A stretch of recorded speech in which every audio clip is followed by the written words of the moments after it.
Today,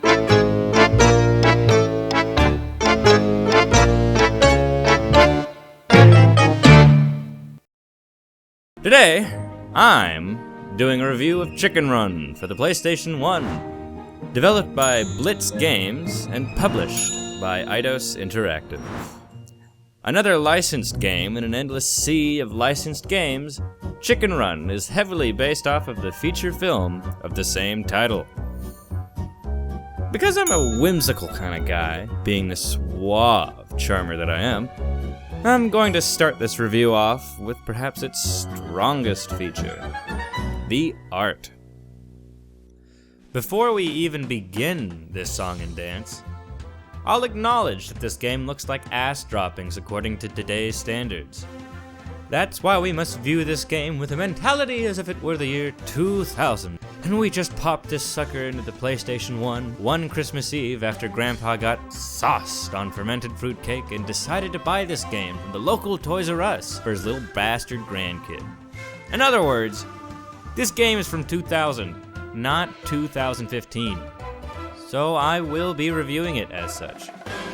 I'll start off with some of the most prevalent aspects of any game's art assets, the models and textures.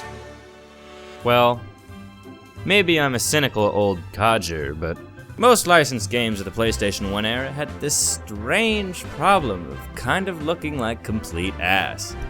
Perhaps it was incompetence coupled with an art style that the PS1 system just couldn't handle.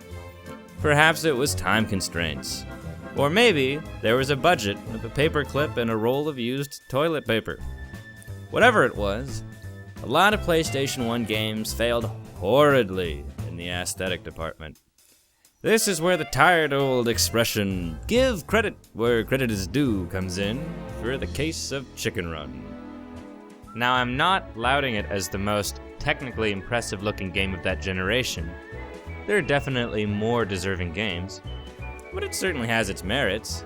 The simplistic art style that the movie uses translates very well into video games with its simple shapes, colors, and lighting arrangements. This means that the artists didn't have to go for realism and opted out from using ultra-detailed textures and high-fidelity models, which crippled many other licensed games early in their development process due to unrealistic expectations. Instead, they went for uncomplicated models and textures, and it serves the PlayStation 1 rather well. There are some glaring issues, such as Ginger's dead, listless eyes that haunt my memories to this day, or Bab's mashed fingers from when she disobeyed a superior ranking officer in the Nazi army. But that doesn't completely defile the whole game's art.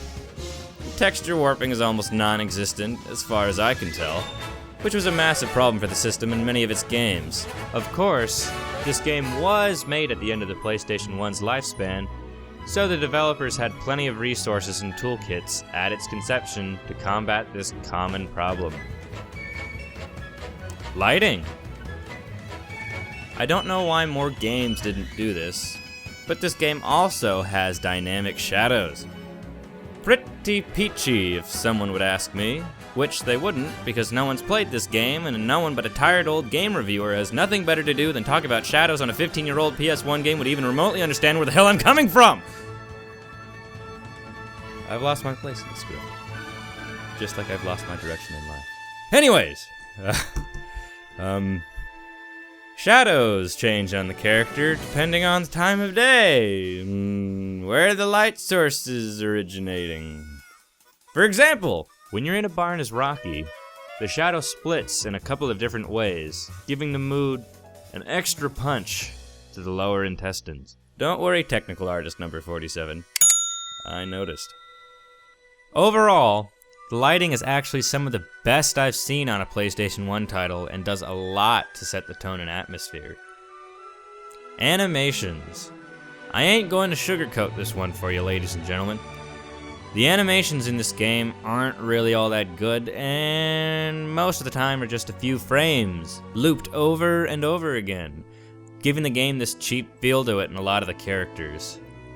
They feel stiff, lifeless, and robotic for the most part, and sort of give off these vibes that you're the only living creature on this farm of androids plotting to take over 1950s Sussex by posing as squishies from the human world. Overall, just sloppy. It could be that I'm spoiled by the animations from mascot games like Jersey Devil and Crash Bandicoot, but hey, that's just the way life is sometimes. I'm left wanting more after knowing that it could be better, and frankly, this sort of fails to deliver in this aspect. Sound effects. You know, honestly, I don't even know why we have this category. Perhaps it's Spurgle's biased in favor of foliage artists, or whatever they're called, Foley artists. Yeah, that's the moniker. But to me, sound effects is more utilitarian than anything else. You need to make sure that the sounds sounding off sound like the sound that you're trying to sound off. I'm sure I can phrase that better, but it's a Tuesday night, and I have Scientology class tomorrow. There's an artistry to the craft, yes, but it's not really something that you critique all too often unless it's really fucking up, or it's the best thing since they combined marinara sauce, bread, and cheese. Called it a hooju. I'll end this section stating that it falls into neither. It does its job without fucking it up immensely, and for that, it gets a shiny blue ribbon. Music. We finally come to perhaps this game's strongest suit, the music. It's very heavily based off of the soundtrack of the movie, which of course ain't a bad thing. I've been playing it this entire review. In fact, it's playing right now. Here, give it a listen.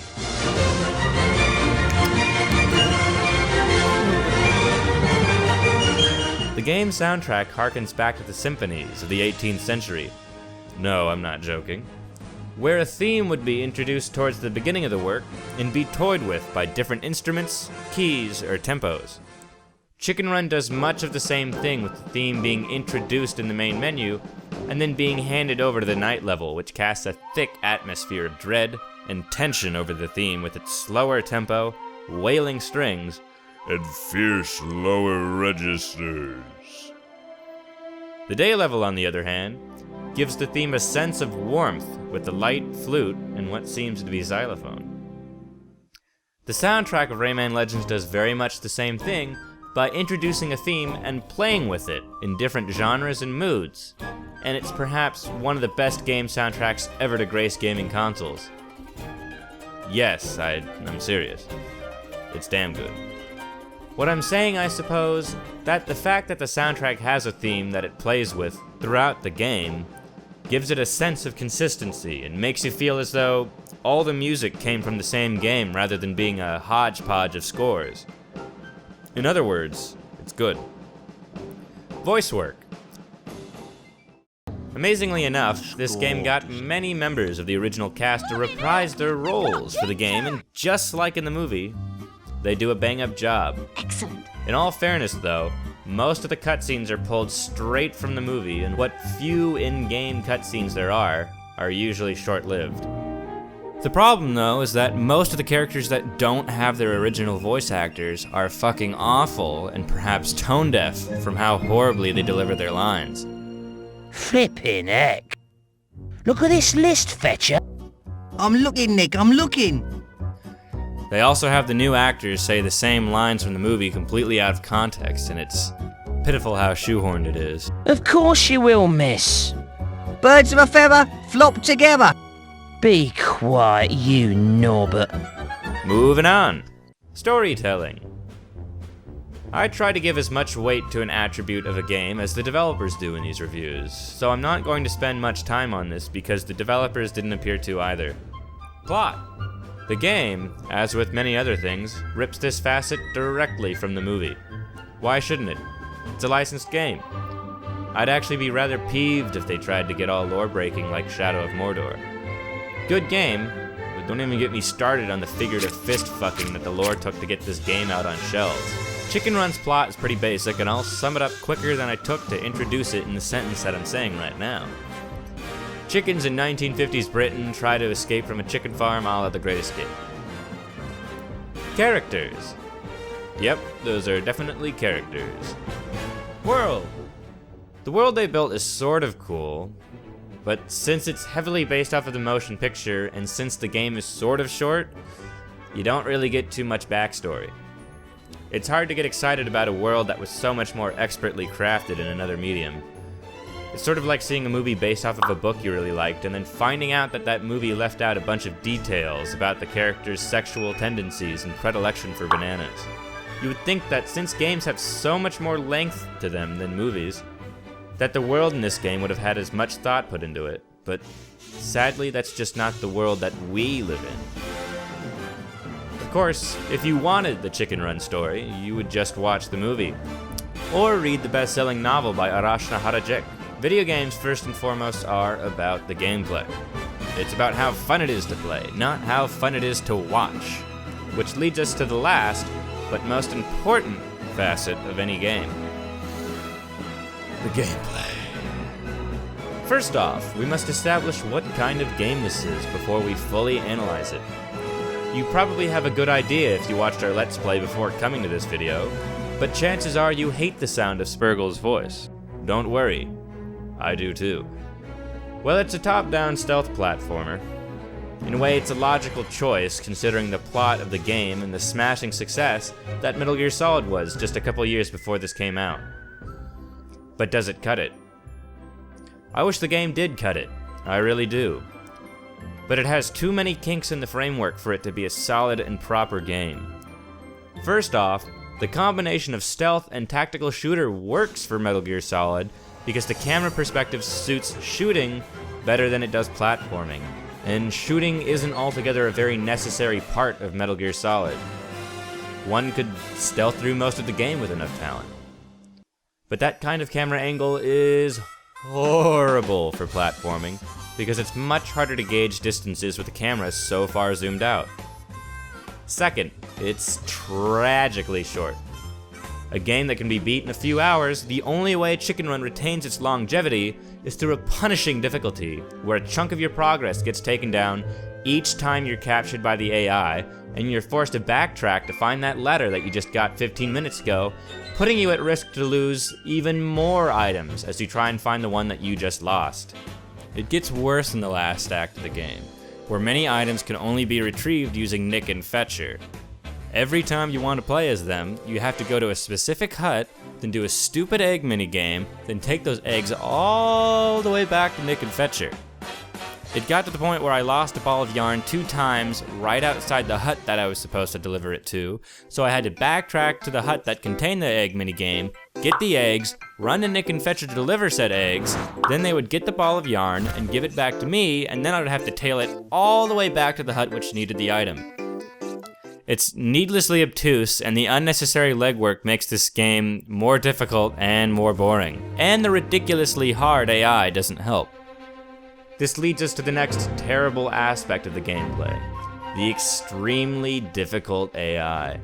In Metal Gear Solid, the guards moved in discernible patterns, which in turn allowed the player to ascertain when to run and when to hide. Chicken Run, though, has a much different scale, where the guards are enormous comparatively, and so their patterns eclipse entire sections of the map and are difficult to place. All the guards can reach you much quicker than you can run away, since they're so much bigger, so there's very rarely any means of escape, making the game sort of feel unfair and unfun, dare I say it. The only item in the game that you can use against guards are Brussels sprouts, which are exhaustible, only distracts guards instead of neutralizing them, and doesn't even work on the farmer guards. There are items that you can use to hide, much akin to the box from Metal Gear Solid, but they only show up for very short sections of the game before they have to be turned in for quests. Perhaps the developers were trying to cultivate the feeling of helplessness that chickens feel trapped inside a farm inside the player, because I definitely feel helpless in this game, as there are very few tools in place to tip the scales in your favor throughout the game. You're probably thinking right now, damn, those are a lot of cons. And yes, this game has a vast list of sins condemning it to the fiery pits of Tartarus. But perhaps its worst fallacy is the same one that Sly Cooper 3 committed. Mandatory minigames. Mandatory minigames can be a great break from the action. They help mix up the game's playstyles and prevents the gameplay from becoming stale and uninteresting. This is me talking in Fairyland, where communism also works and gumdrops rain from the sky. Let's get fucking real here.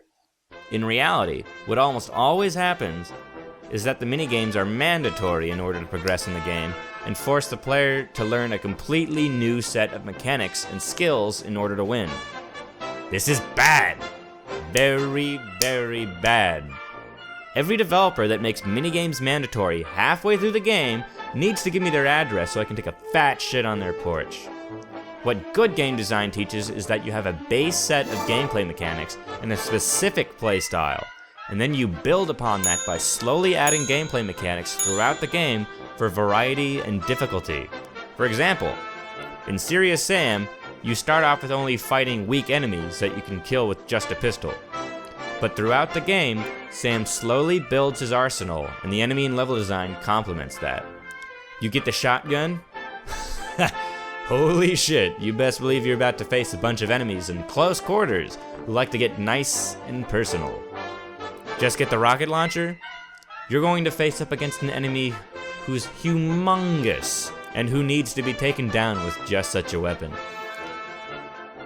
But what minigames do is that they almost always go against the base playstyle and force you to learn something bullshit to win with no learning or difficulty curve because it only takes up a small section of the game. Chicken Run does this in spades. There are numerous forced minigames based upon rescuing chickens in different manners. What ended up happening as a result is that not only do the minigames suck, but the base gameplay suffers because so much time was put into the minigames that the main gameplay was thrown to the wayside. I think that's the reason why this game is so short and why the base gameplay has so few tools to tackle enemies. Because the developers had to make a whole new set of mechanics and controls for each minigame, and therefore, not only does the main game suffer, but so do the minigames. So in short, this game doesn't quite deliver in the gameplay department, nor does it deliver in the storytelling department. Its audience is really no one, because Metal Gear Solid does a better job in the same genre, and the movie does a better job telling the story. The Chicken Run movie, not the Metal Gear Solid movie. There's no Metal Gear Solid movie that I know of. Except for the games, of course. So unless you really like Chicken Run and Metal Gear Solid, and you want them mixed together, then I don't recommend this game. Good night, everybody.